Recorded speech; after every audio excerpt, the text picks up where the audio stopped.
நமது நாட்டின் எல்லைகளில் போர் மேகங்கள் சூழ்ந்துள்ளது.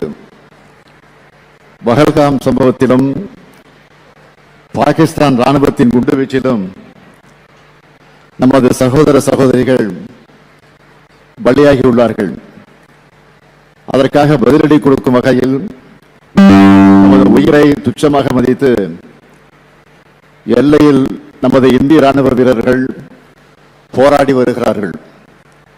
இறந்த அப்பாவி மக்களுக்கு அஞ்சலி செலுத்தும் விதமாகவும் நமது ராணுவ வீரர்களுக்கு மரியாதையை செலுத்தும் விதமாகவும் இங்கு கூடியுள்ள அனைவரும் அமைதியாக ஒரு நிமிடம் எழுந்து நின்று நமது வீர வணக்கம் செலுத்திட வேண்டும் என்ற நான் உங்களை கேட்டுக்கொள்கிறேன்.